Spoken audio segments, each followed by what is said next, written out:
اول ماه январ در تاجیکستان تغییرات به کودکس انداز نشر شد که به شرکت‌های هواپیمایی و همکاران خارجی آنها سبکی می‌دهد.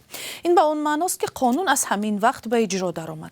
ولی در فرمان رئیس جمهور گفته شده است اجرای آن را خیلی پیشتر از ماه سپتامبر سال گذشته حساب کنند. چرا؟ موضوع را همکاری ما میرزا نبی خالقزاد تحقیق کرد و حالا در استودیو با ما است. میرزا نبی، شما چی یافتید؟ بله خیرامان، عادتا معیارها در قانونگذاری تاجیکستان پس از نشر رسمی مورد اجرا قرار می گیرند. اما سنه تطبیق الافه های اخیر به کودکس انداز از 1 سپتامبر سال گذشته مقرر شده است. این به شب روزی راست میاد که شرکت سامان ایر خبر داد 2 هواپیمای بوینگ را طریق لیزینگ دسترس کرده است.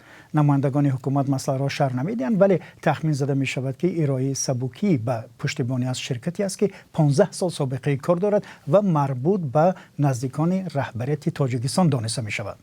با ورود 2 بوینگ نو در اول سپتامبر سال گذشته شماره هواپیماهای فعال سامان ایر به 6 عدد رسید. البته در قانون شرکت‌های هواپیمایی تاجیکستان در نظر داشته شده است، اما شرکت دولتی تاجیک ایر به دلیل مشکل مالی و نداشتن هواپیمای کارشوی سالهای اخیر از پرواز مانده است. در تاجیکستان ادعا می شود که از امتیازها عمدتاً شرکت‌های به اصطلاح خودی یا نزدیک به مقامداران دولتی بهره ور می شوند، اما مقامات جای داشتن شرکت‌های خودی و بیگانه را رد می کنند. بر اساس تغییرات به کودکس انداز تاجیکستان نه تنها شرکت‌های هواپیمایی تاجیکستان بلکه همکاران خارجی آنها نیز از بعضی امتیازها برخوردار گردیدند. چه سبوکی‌ها داده شدند به آنها؟ بله ببینید، بر اساس تغییرات شرکت‌های خارجی نیز از سپردن مالیات و یا انداز آزاد شدند. آنهایی که به شرکت‌های هواپیمایی تاجیکستان هواپیما، چرخبال، محرک و قسم‌های احتیاطی می‌دهند یا تعمیر و خدمت رسانی می‌کنند، شرکت‌های هواپیمایی وطنی هنگام وارد کردن سوژواری هواپیماها، چرخبال‌ها و قسم‌های احتیاطی از انداز از ارزش اضافه شده آزاد کرده شدند.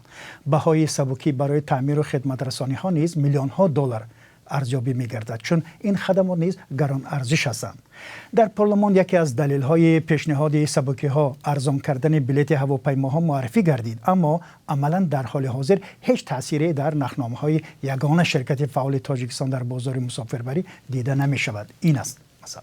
تشکر همکارم میرزا نبی خالقزاد درباره امتیازهای نو به شرکت‌های هواپیمایی در تاجیکستان صحبت می‌کرد.